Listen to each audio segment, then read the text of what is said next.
नमस्कार दोस्तों। आज की इस वीडियो में हम बात करेंगे अभिजात्यवाद पर, जो कि पाश्चात्य काव्यशास्त्र का एक महत्वपूर्ण विषय है। तो जो पाश्चात्य काव्यशास्त्र है उसमें कई वाद आपने सुने होंगे। अभिजात्यवाद, स्वच्छंदतावाद, शास्त्रवाद, जो कि अभिजात्यवाद का ही दूसरा रूप है, संरचनावाद, इस तरीके के कई वाद हैं। हिंदी में भी कई वाद हैं, प्रयोगवाद, छायावाद, है ना, नई कविता। तो ये हमें यूँ समझना चाहिए, इसको कैसे समझा जाए।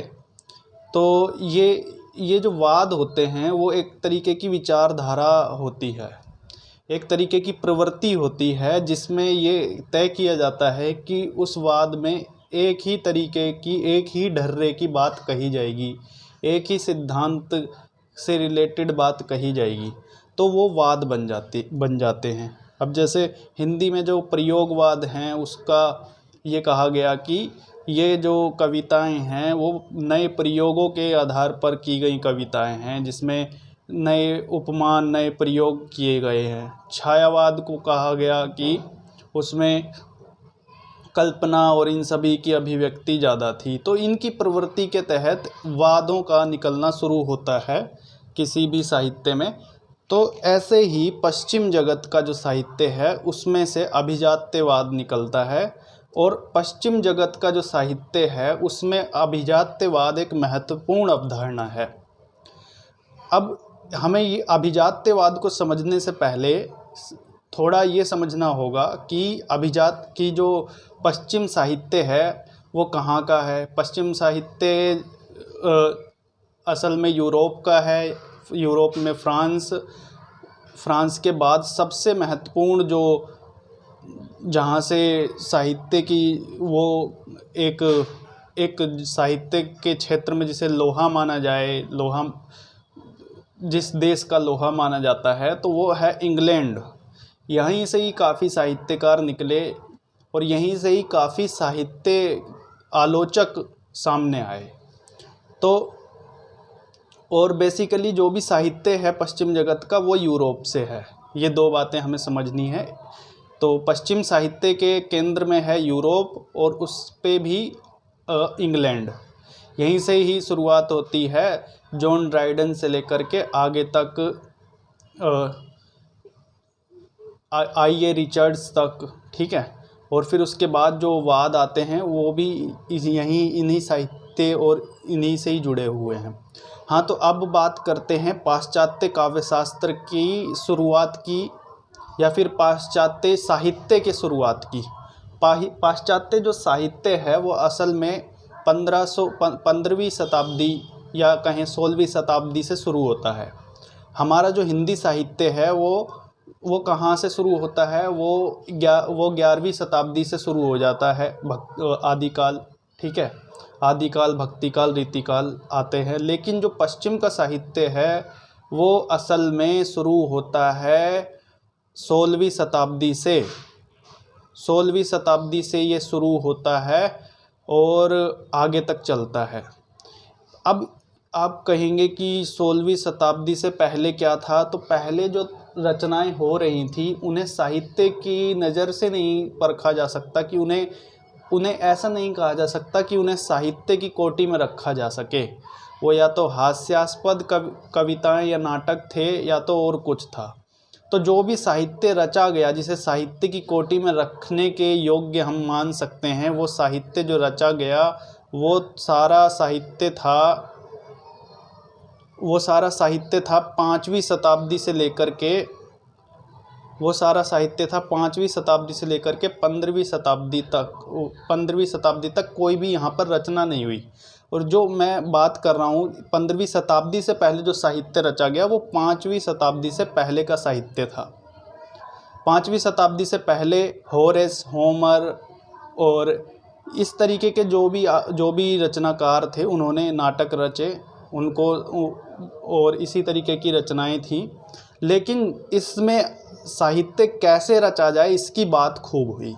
प्लेटो आए, अरस्तु आए, ठीक है, लोंजाइनस आए, और भी कई आलोचक आए जिन्होंने ऐसे सिद्धांत दिए जो जो कई हजार वर्षों तक साहित्य का मार्गदर्शन करते रहे। ठीक है, तो यहाँ पर मैं बताना चाहूँगा कि यूरोप में जो था वो 15वीं शताब्दी से लेकर के 15वीं शताब्दी के बाद ही 15वीं शताब्दी या 16वीं शताब्दी के बाद ही वास्तविक साहित्य रचा गया। ठीक है, और जो रचा गया साहित्य वो क्या था, वो अभिजात्यवाद से संबंधित था, वो अभिजात्यवाद की प्रवृत्ति को लिए हुए था। अब ये अभिजात्यवाद की प्रवृत्ति है क्या, मैंने ये भूमिका इसलिए बताई कि आप ये समझ जाएं कि जो अभिजात्यवाद है उसकी जो शुरुआत ही है वो पाश्चात्य साहित्य से होती है। मतलब जो पाश्चात्य साहित्य है वो शुरू ही अभिजात्यवाद को लेकर के होता है, वो शुरू ही अभिजात्यवाद को लेकर के होता है। अब यहाँ पर अभिजात्यवाद का मतलब अर्थ अगर हम जान ले, उसके बाद हम आगे बढ़ेंगे, फिर सारी चीज़ें समझ में आएंगी धीरे धीरे कि अभिजात्यवाद क्या है क्या नहीं है, और नव्य अभिजात्यवाद क्या है। ठीक है, तो यहाँ पर अभिजात्यवाद का संबंध जो है वो अभिजात शब्द से है। अभिजात शब्द से इसका संबंध जो है अभिजात शब्द से है। इसमें जो हम ये वाला कर रहे हैं, अर्थ जो है इसका मूल अर्थ लैटिन भाषा से लिया गया है, और इसको इंग्लिश में कहते हैं दोस्तों क्लासिसिज्म। अभिजात्यवाद को इंग्लिश में कहते हैं क्लासिसिज्म, और जो अभिजात्य का मतलब होता है वो इंग्लिश में क्लासिक शब्द से लिया गया अर्थ है, और ये लैटिन भाषा का शब्द है। और अब इसके अर्थ की बात करें तो प्राचीन जो रोम था उसमें ये होता था कि प्राचीन रोम में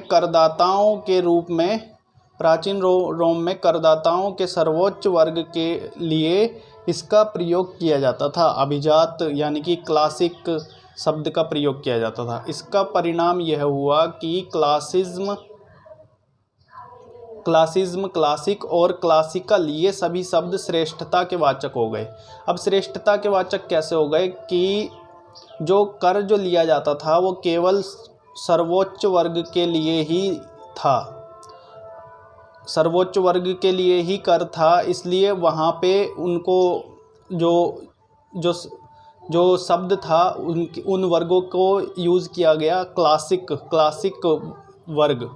ठीक है, तो ये शब्द वहाँ से ही क्लासिक से क्लासिज्म हुआ, फिर क्लासिक हुआ, क्लासिकल हुआ, इस तरीके से होते हुए ये साहित्य में एंटर हो गया। तो यहाँ से क्लासिक शब्द का प्रयोग अब जो साहित्य में हुआ वो यहाँ से श्रेष्ठता के रूप में जाने लग गया कि क्लासिक का मतलब हो गया श्रेष्ठता। अब हिंदी में भी हम अभिजात वर्ग जो कहते हैं वो किसे कहते हैं, वो उच्च वर्ग को कहते हैं। अभिजात का मतलब उच्च वर्ग को कहते हैं, आपने पढ़ा होगा। और साहित्य के क्षेत्र में जब ये उच्च वर्ग आता है तो यहाँ पे उच्च वर्ग से मतलब श्रेष्ठ सिद्धांतों, उच्च साहित्यिक मूल्यों से मतलब है। यहाँ पर उच्च शास्त्रों, उच्च भाषा कोटि। ठीक है, जैसे कोई भी भाषा नहीं, एक अच्छी सुसंस्कृत भाषा, ठीक है, जिसमें कोई आम बोलचाल की भाषा नहीं, एक अच्छी भाषा, एक अनुशासन में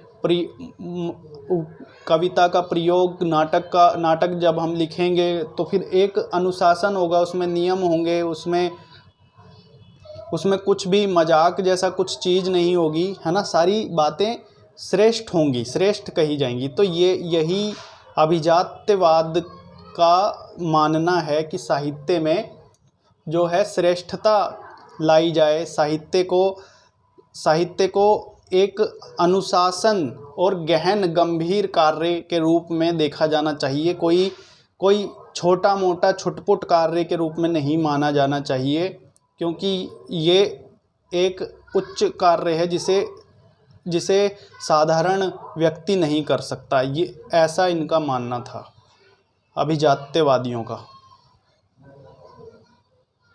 अब हम दोस्तों यहाँ पर हमें ये समझने की ज़रूरत है कि अभिजात्यवाद और शास्त्रवाद एक ही है। ये फ्रांस में 1680 के बाद आया था। 1680 के बाद ये फ्रांस में आया, लेकिन इंग्लैंड में इसको प्रसिद्धि मिली। आया था ये फ्रांस में, लेकिन इंग्लैंड में आके इसको प्रसिद्धि मिली और इंग्लैंड में ये 1700 से 1798 तक रहा। यहाँ पे मैंने रचना काल इसका लिखा है ना, ये जो है इसका काल है कि 1600, ये जो 1600 से 1798 जो लिखा है मैंने, ये इसका संपूर्ण है कि कहाँ से ये उदय हुआ। लेकिन जो इंग्लैंड में आया वो आया 1700 से 1798 तक, क्योंकि 1798 के बाद आ गया था स्वच्छंदतावाद। ठीक है दोस्तों, तो अब हम बात कर रहे हैं कि ये 18वीं सदी के साहित्य को जो हम कहेंगे, जो पश्चिमी जगत का 18वीं सदी का जो भी साहित्य है वो अभिजात्यवाद का साहित्य कहा जाता है। अब यहाँ पर ये बात उठती है कि सबसे पहले अब हम क्वेश्चन लिखेंगे कि सबसे पहले हम उसमें ये बताएंगे कि इसका उदय कैसे हुआ, अभिजात्यवाद का आगमन कैसे हुआ। तो आगमन इस तरीके से हुआ, 15वीं सदी के बाद जो रचनाएं हुई वो एकदम हास्यास्पद थी। उनमें कोई ना तो वैचारिक ज्ञान था, ना ही कुछ सीखने की बात थी, ना ही नीति नियम थे। सिर्फ कोरी अभिव्यक्तियाँ थीं, हास्यमय अभिव्यक्तियाँ थीं। मनोरंजन करना ही उस साहित्य का उद्देश्य था। तो लोगों ने देखा, जो साहित्यकारों ने देखा कि ये जो साहित्य है वो साहित्य नहीं कहा जा सकता, ये तो कुछ और ही है। ये तो सिर्फ पैसे कमाने के लिए कुछ भी कोई नाटक लिख दे रहा है, कैसा भी कोई हंसी ठिठोली वाला नाटक लिख दे रहा है, तो ये साहित्य नहीं है। तो उन्होंने एक तय किया कि साहित्य वही होगा जो हम प्राचीन, हमारे जो काव्य शास्त्र वो आलोचक रहे हैं, जो प्राचीन हमारे सिद्धांतकार रहे हैं, जैसे अरस्तु, प्लेटो, लॉन्जाइनस, तो इन्होंने ये तय किया कि इन्होंने जो साहित्य सिद्धांत दिए हैं वो उच्चतम हैं। इन्होंने जो साहित्य नियम दिए हैं वो ऐसे हैं जिन्हें सभी को अपनाना चाहिए, जिन्हें उन सभी को अपनाना चाहिए जो साहित्य करने की चेष्टा रखते हैं, जो साहित्य को सृजन करने की चेष्टा रखते हैं। उनको क्या करना चाहिए, उनको ये सिद्धांत अपनाने चाहिए जो अरस्तु ने दिए,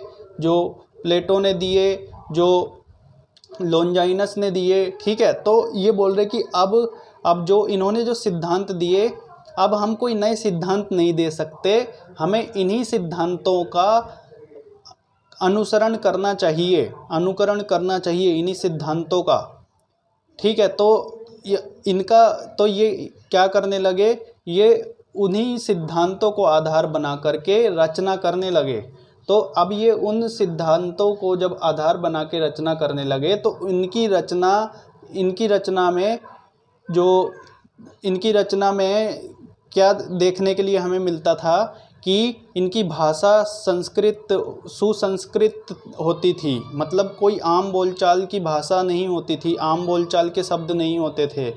इसमें ये अलंकार, ये शब्द ज्ञान, भाषा ज्ञान और ज्ञान जैसी बातें, विचार, इन सब का समावेश इन्होंने अपने साहित्य में करना शुरू किया। क्योंकि जो अरस्तु हैं वो ये मानते हैं कि साहित्य गंभीर विधा है, जैसा वो अपनी त्रासदी सिद्धांत में कहते हैं, ऐसा ही लॉन्जाइनस कहते हैं उदात्त के सिद्धांत में। तो इन्होंने जो भी इसके वो थे, संस्थापक थे, यानी कि इस काल के जो संस्थापक थे, कौन थे? Ben Jonson, John Dryden, Alexander pope और सैमुअल जॉनसन। तो ये सभी इन सभी ने कैसी रचनाएं की, एक ऐसी रचनाएं की जिनसे एक अभिजात्यवाद का अवधारणा पूरी हमारे सामने आई। इन्होंने साहित्य में इन्होंने साहित्य में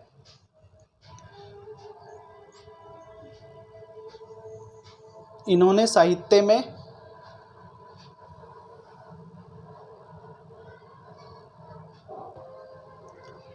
तो इन्होंने इन रचनाकारों ने साहित्य को ज्ञान से जोड़ा, साहित्य को विचारों से जोड़ा। पहले जो साहित्य हो रहा था उसमें साहित्य का संबंध ज्ञान से कुछ नहीं था। यानी कि ज्ञान का मतलब जब हम कुछ साहित्य पढ़ते हैं उसमें से कुछ सीखते हैं, उससे कुछ प्रेरणा लेते हैं। लेकिन जो उस समय साहित्य हो रहा था, किस समय, 16वीं शताब्दी में। उस 16वीं शताब्दी में जो रचना हो रही थी, जो नाटक लिखे जा रहे थे, वो ज्ञान से उनका कोई लेना देना नहीं था, उसमें विचारों से उनका कोई लेना देना नहीं था। वो भाषा कैसी भी यूज़ कर रहे थे, उसमें कोई नीति नियम नहीं थे। तो अभिजात्यवादियों ने तय किया कि हम उन्हीं सिद्धांतों के आधार पर रचनाएं करेंगे जो प्राचीन काल में दिए जा चुके हैं। किसके द्वारा? अरस्तू के द्वारा और लॉन्जाइनस के द्वारा और प्लेटो के द्वारा। जो इनके द्वारा सिद्धांत दिए जा चुके हैं, हम उन्हीं के आधार पर रचना करेंगे, ये इनका मानना था। अब हम इसके अर्थ को समझ चुके हैं। अर्थ इसका इंग्लिश में क्लासिज्म होता है। क्लासिज्म का मतलब वर्ग नहीं है, यहाँ पे अभिजात का मतलब उच्च वर्ग से है, श्रेष्ठता से है। साहित्य में श्रेष्ठता, जैसे कि अगर हम बात करते कोई क्लासिक का नाम लेते हैं, है ना, जैसे हम बोलचाल में बोलते हैं कि जो गोदान है वो साहित्य में क्लासिक है, एक क्लासिक रचना है, ठीक है। जो मदर इंडिया है वो एक क्लासिक फिल्म है। तो क्लासिक का मतलब श्रेष्ठ, एक आदर्श फिल्म है, ठीक है, एक आदर्श उपन्यास है, ठीक है। तो ये क्लासिक का मतलब सर्वोच्च श्रेष्ठता और उदात्तता, इन सब से लिया जाता है साहित्य का मतलब, यहाँ पर जब अभिजात्यवाद की बात होती है। तो अब इसी अभिजात्यवाद का एक चरम रूप जो हम कहें वो कब हमें दिखता है, वो इंग्लैंड में हमें दिखता है 1680 में। ये फ्रांस में आता है और इंग्लैंड में हमें ये दिखता है 1700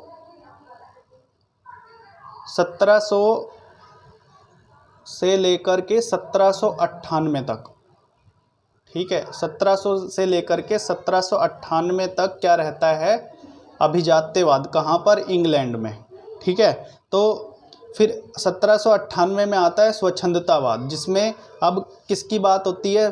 भावों की, कल्पना की, ठीक है, अलंकारों की बजाय, अभिव्यक्ति कौशल की बजाय, हमारे विचारों की बजाय किसकी बात होती है?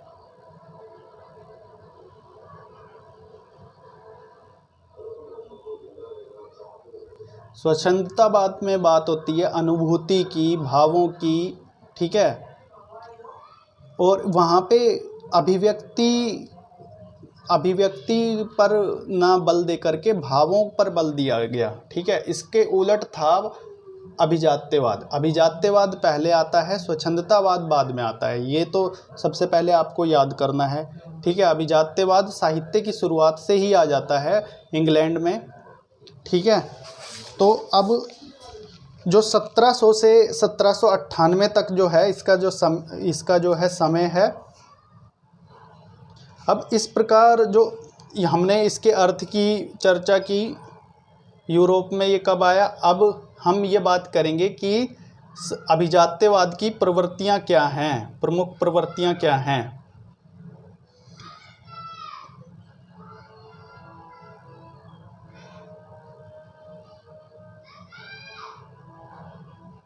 इससे पहले हम ये बात करेंगे कि अभिजात्यवाद क्या है, इसकी साहित्यिक प्रवृत्तियां क्या हैं।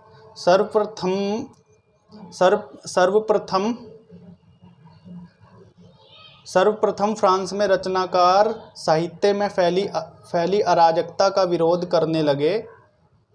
सर्जन की स्वतंत्रता के नाम पर साहित्य में जो अशास्त्रीयता व्याप्त हो गई थी, उसके विरुद्ध इन रचनाकारों ने शास्त्रीयता और संयम की प्रतिष्ठा का प्रयत्न किया। साहित्यिक रचनाओं के नियमों और सिद्धांतों के लिए इन लोगों ने अरस्तु और होरेस को आदर्श बनाया।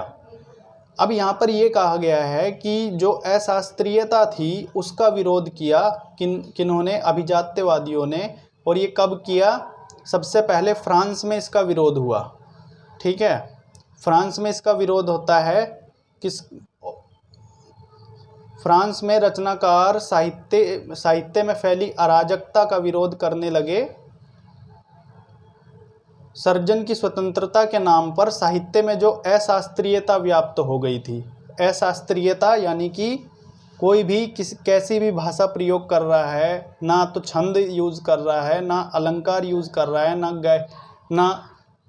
ना तो कुछ उसमें ज्ञान की बात है, सिर्फ एक कोई बस उसको साहित्य रचने से ही मतलब है। तो ये क्या था उनके हिसाब से? ये अशास्त्रीयता थी। उसके विरुद्ध इन रचनाकारों ने शास्त्रीयता लाई। शास्त्रीयता यानी कि नियम लाए कि यहाँ पे अगर आपको साहित्य रचना है तो आपको एक नीति नियमों के तहत साहित्य रचना होगा।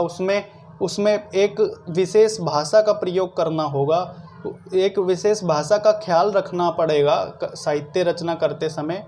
उसमें ज्ञान की कुछ जो पढ़े उसको लगे कि इसमें मुझे कुछ ज्ञान सीखने को कुछ मिला है। उसमें विचार होने चाहिए। ठीक है, कोरी अभिव्यक्ति ना हो। तो इन्होंने ये सारी तमाम बातें इसमें अभिजात्यवाद में समावेशित की। अब हम बात करेंगे कि इनकी प्रवृत्तियां क्या है अभिजात्यवाद की। संवेगों और भावनाओं की अनियंत्रित अभिव्यक्ति। संवेगों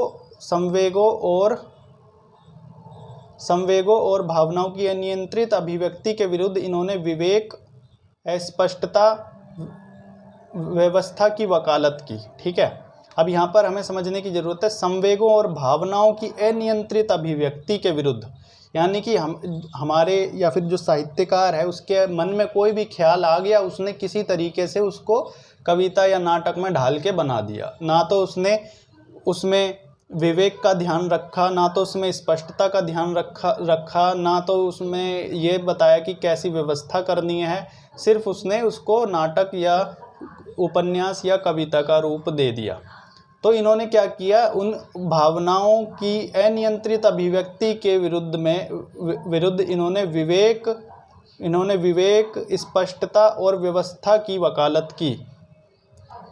ठीक है, तो इन्होंने विवेक, स्पष्टता और व्यवस्था की वकालत की। आरंभिक अभिजात्यवाद साहित्य को एक विशिष्ट और प्रबुद्ध जन समुदाय की संपदा माना जाता है। प्रमुख प्रवृत्तियां क्या है? प्रमुख प्रवृत्तियां जरूर पूछी जाती हैं इसमें कि साहित्य, ये प्रश्न इस तरीके से आता है अभिजात्यवाद की अवधारणा को स्पष्ट करते हुए उसकी प्रमुख प्रवृत्तियों को बताइए। यही प्रश्न बार बार घुमा फिरा के पूछता है। तो प्रमुख प्रवृत्तियों में आप लिख देंगे सबसे पहली प्रवृत्ति कि इसमें अनुकरण को महत्व दिया जाता है। अनुकरण किसका सिद्धांत है? प्लेटो का सिद्धांत है, जिसे बाद में अरस्तु ने व्याख्यायित किया। तो इसमें सबसे पहली प्रवृत्ति है अनुकरण की। तो अनुकरण यानी कि मौलिक रचना की अपेक्षा प्राचीन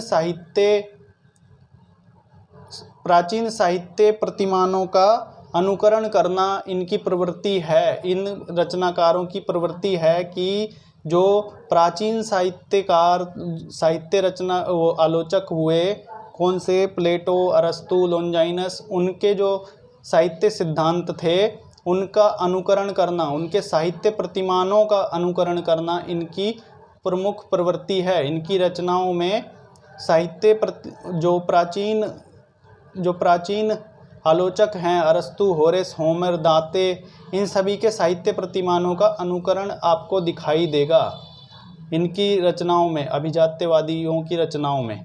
और दूसरी प्रवृत्ति क्या है? दूसरी प्रवृत्ति है सायास निर्मिति। सायास का मतलब होता है, सायास निर्मिति का आशय है,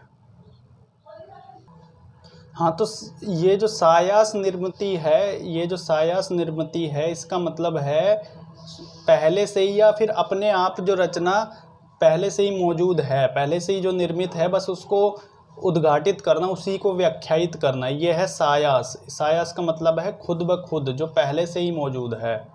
तो ये इनका मानना है कि रचना को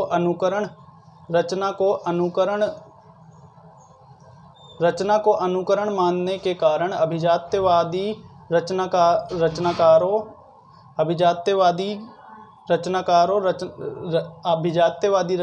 रचना को मौलिक सृजन न मानकर सायास निर्मित कलाकृति मानते हैं। यानी कि ये मौलिक सृजन नहीं मानते, उस जो कृति इन्होंने रची है उसको कहते हैं कि ये पहले से ही मौजूद था, लेकिन हमने उसको व्याख्यायित कर दिया है और उसे बता दिया है।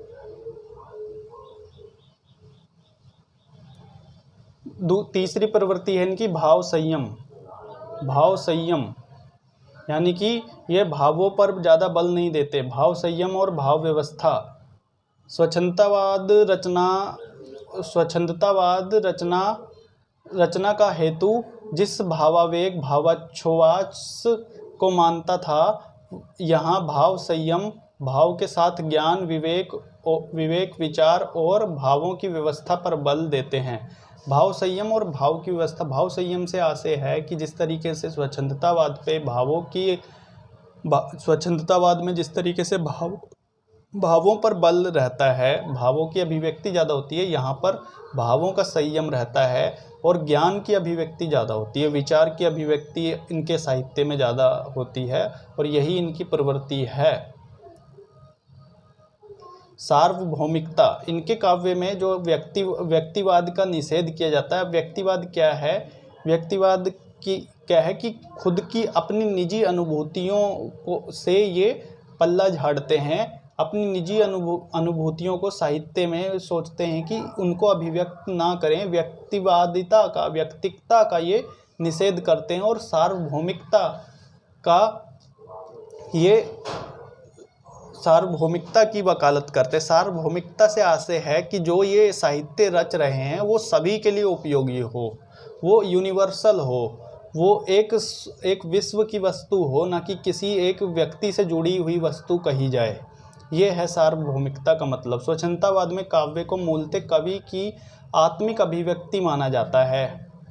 स्वच्छंदतावाद में व्यक्ति की प्रतिष्ठा और व्यक्ति का ही प्रतिनिधित्व होता है। अभिजात्यवाद में ठीक इसके विपरीत कलाकार की प्रमुख आकांक्षा होती है कि उसका साहित्य विश्वजनीन सभ्यता का चरम प्रतीक हो।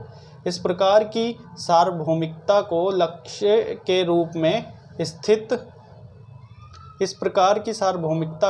के रूप में स्थिर करने वाले कलाकार के लिए जरूरी हो जाता है कि कवि अपनी रचना को यथासंभव अधिकाधिक निर्वैयक्तिक बनाए रखे। निर्वैयक्तिक मतलब अपनी निजी अनुभूतियों से वो उसको अलग बनाए रखे, उसको अपनी निजी अनुभूतियों से प्रभावित ना होने दे। यही इनकी प्रवृत्ति रहती है, यही इनकी क्या कहेंगे इसको, यही इनका उद्देश्य रहता है साहित्य में कि उसमें अपनी निजी अनुभूति ना आ पाए। इस लक्ष्य सिद्धि के लिए वह देश काल का ही नहीं, अपनी व्यक्तिगता का भी बराबर अतिक्रमण करता है। इनकी पांचवी प्रवृत्ति है वस्तुनिष्ठता। तो दोस्तों इनको जो है आप याद कर लीजिएगा इन पॉइंट्स को, और इन्हें किस तरीके से एलाबोरेट करना है वो मैं आपको बता रहा हूँ। इसी तरीके से इनको व्याख्यायित करना है। वस्तुनिष्ठता वस्तुनिष्ठता का मतलब है जो जगत में मौजूद है, जो जगत है, यानी कि आत्मिकता का निषेध। आत्मिकता कहते हैं भावों का निषेध, भावों यानी अनुभूतियों का निषेध। अब जो वस्तुनिष्ठ है यानी कि जिसे हम छू सकते हैं, और आत्मिकता से अभिप्राय है हमारी आत्मिक अनुभूतियाँ जिन्हें हम छू नहीं सकते, देख नहीं सकते, और भावनाएं जिन्हें हम नहीं देख सकते। और वस्तुनिष्ठता का मतलब है जिन्हें हम देख सकते हैं, इस पूरे जगत को। तो ये वस्तुनिष्ठता पर बल देते हैं कि साहित्य को ऐसा होना चाहिए कि वस्तुनिष्ठ होना चाहिए साहित्य को। व्यक्तिकता के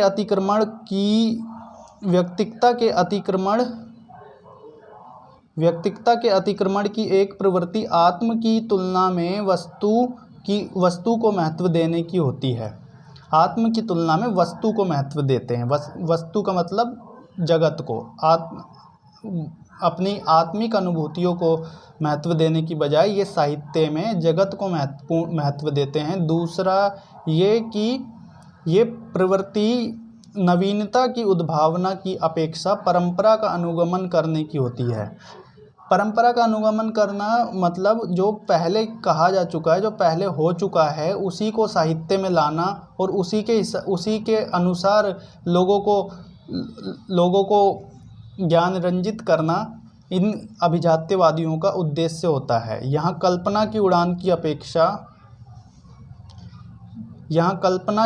की अपेक्षा कवि जमीन से जुड़ा रहता है। वस्तु जगत यहाँ महत्वपूर्ण होता है। ठीक है, अब हम ये सारी इसकी प्रवृत्तियों को देख चुके हैं।